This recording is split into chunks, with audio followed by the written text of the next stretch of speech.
तो अभी आप लोगों को बहुत कम बुलाते हैं, जो ये गोदी मीडिया जिसको ना के बराबर ही है, ना के बराबर ना हो के गया। बराबर ही है। हाँ।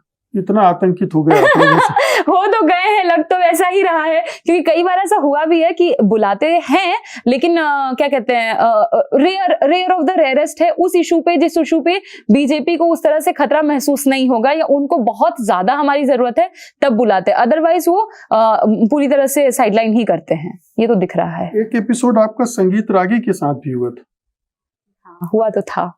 हुआ था। उन्होंने बदतमीजी की थी बहुत, वो सिर्फ बदतमीजी में नहीं कहूंगी, वो अंदर का सामंतवाद बोल रहा था, उनका अंदर का जातिवाद बोल रहा था।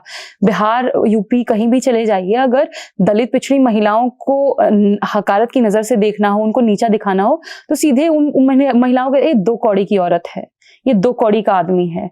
उस व्यक्ति ने मेरे लिए यही इस्तेमाल किया था, 2 कौड़ी या 2 टके की महिला, इस तरह से कुछ बोला था। वो प्रोफेसर है, आप सोच सकते हैं किसी प्रोफेसर की भाषा ऐसी होगी, जबकि वो जान रहे हैं कि जो सामने बैठी है स्टूडेंट, कम से कम एक डिग्निटी तो मेंटेन हो। वो डिग्निटी भी उन्होंने मेंटेन नहीं की, इसलिए मुझे सिर्फ एक व्यक्ति पे गुस्सा नहीं, मुझे पूरा वो सिस्टम, पूरा इतिहास याद आया जो हमारी महिलाओं पे बरपाया गया, वो मुझे याद आया। इसलिए मैंने उनको कहा चुप, बिल्कुल चुप, क्योंकि और उसके बाद वो पूरा कांपने लगे, थरथराने लगे। मैंने बोला कि अपना सामंतवाद जातिवाद पॉकेट में रखो, वरना यही झाड़ दिया जाएगा। लिटरली अगर उन्होंने कुछ और बदतमीजी की होती तो मैं किस लेवल पे गई होती ये तो मैं अंदाजा नहीं लगा सकती, क्योंकि हमेशा से हम देखते आए कि हमारे लोगों को दबाया गया, हमारे तबकों की महिलाओं का रेप इसलिए हुआ ताकि उस जाति को उसकी औकात दिखाई जा सके। और आप उस तरह की बदतमीजी, आज भी आपकी इतनी हैसियत हो गई, इतना औकात हो गया कि आप बैठ गए मेरे सामने और बगल में मुझे 2 टके का बोल रहे हैं, तो वो तो अब कोई महिला नहीं झेलेगी। और जो हमारा हिस्ट्री पूरा रहा है वो तो भीतर में है ना भाई। आप, इसीलिए मैं जब कभी तीखा बोलती हूँ तो ये लोग हमेशा मुझे ये बोलते हैं कि आप प्रेम से क्यों नहीं बोलती, मीठा मीठा क्यों नहीं बोलते, रसगुल्ला मिला नहीं तो मीठा क्या बोले। तुम लोगों ने सिर्फ यातनाएं दी समाज को, सिर्फ समाज ने मेरे झेला है, सिर्फ पीड़ाएं हैं। जगदेव बाबू की हत्या हमें नहीं याद है क्या कि उनके ऊपर पेशाब किया गया, उनकी हत्या करने के बाद भी उनकी लाश तक नहीं दे रहे थे। ये सारी चीजें हमें नहीं याद है कि तो रोजमर्रा में जो भाषा इस्तेमाल करते हो, हम इस मुकाम पे पहुंच गए, उसके बाद भी भाषा नहीं बदल रही।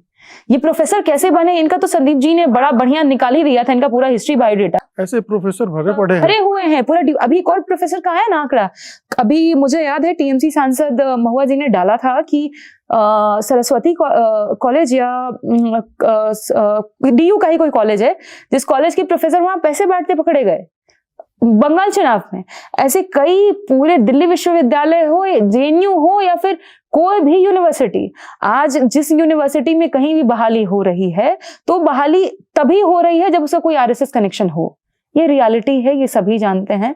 पैसे तो लग ही रहे हैं, पर साथ ही साथ आरएसएस बीजेपी का पूरा कनेक्शन हो, और ऐसे लोगों को भरा जा रहा है जो चुनाव के दौरान एजेंट्स बने, दलाली करे, पैसे बांटे। वो लोग पढ़ाएंगे क्या? बताइए, शिक्षा का स्तर इन्होंने क्या बना दिया है।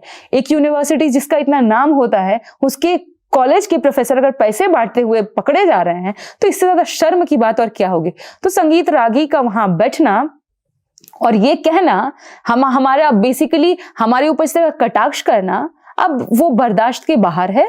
और जो जैसा बोलेंगे, अब सूद समेत नहीं, चक्रवृद्धि ब्याज के साथ उसको वापस किया जाएगा। चैनल ने, एंकर ने उस समय क्या किया था, उसकी भूमिका क्या थी? कुछ नहीं, शी वाज साइलेंट कि हाँ आप लोग मत करिए, चुप रहिए, ठीक है, हो गया। मैंने बोला हो क्या गया, ये तो सुनेंगे। कौन था एंकर उस समय?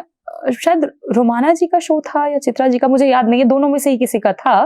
पर बदतमीजी ये कर रहे थे और बदतमीजी का जवाब इनको मिल गया। उसके बाद ये कभी बैठते नहीं। सिर्फ यही नहीं, इनके स्पोक्स पर्सन भी जितने संभ्रांत spokesperson, basically upper caste के जो स्पोक्स पर्सन हैं बीजेपी के, वो सारे के सारे ही बदतमीज हैं। एक ने तो मुझे कहता है हटाओ इसको चैनल से, निकालो इसको चैनल से, मतलब इस तरह की भाषा के हटाओ, फेंको, बाहर निकालो।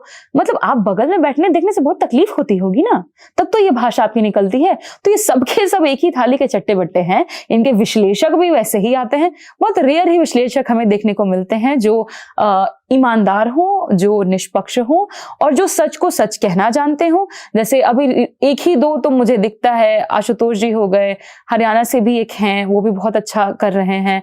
अधिकतर मानक जी के शो में वो होते हैं। तो हैं, कुछ लोग हैं जो बैठते हैं, अच्छा कर रहे हैं।